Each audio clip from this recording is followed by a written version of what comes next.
Hello viewers, welcome to miracle world YouTube channel. నేను మీ మనుశ్రీ. మనం ఇప్పుడు వినబోయే కథ బహుమానం. బీర్బల్ శాకాహారి. మద్యము, మాంసము ముట్టుకోడు. ఒకరోజు అక్బర్ చక్రవర్తి బీర్బల్కు ఒక కోడిని బహుమతినివ్వాలన్న కోరిక కలిగింది. ఆ రోజు దర్బార్లో అందరి ముందు బీర్బల్, నీకు ఒక బహుమతి ఇస్తాను. అది తినదగినదే. మరి నీవు తింటావా అని అడిగాడు. చక్రవర్తి ఏ ప్రశ్న వేసినా అందులో ఏదో మర్మం దాగి ఉంటుంది. ఈసారి తనను ఎందులోనో ఇరికించాలనుకుంటున్నారు అని ఒక్క క్షణం ఆలోచించి బీర్బల్, ప్రభువులవారు ఏమిచ్చినా వద్దనకుండా తీసుకోవడం సేవకుడి ధర్మం అన్నాడు. తీసుకోవడం కాదయ్యా. తింటావా లేదా? బాగా ఆలోచించి చెప్పు. తరువాత కాదంటే నాకు చాలా కోపం వస్తుంది సుమా అన్నాడు అక్బర్. అన్నమాట మీదే నిలబడతాను ప్రభూ.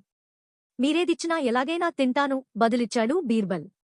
అక్బర్ వెంటనే సేవకుని చేత కోడిని తెప్పించాడు. ఈ కోడిని నువ్వు తింటావా? బీర్బల్ని అడిగాడు అక్బర్. తప్పకుండా ప్రభూ. మీకు ముందే సెలవిచ్చాను ఎలాగైనా తింటానని అన్నాడు బీర్బల్. అక్బర్తో పాటు సభలో ఉన్న వారంతా ఆశ్చర్యపోయారు. నువ్వు శాకాహారివి కదా, కోడినెలా తింటావు అన్నాడు అక్బర్. అవును ప్రభూ, నేను శాకాహారినే.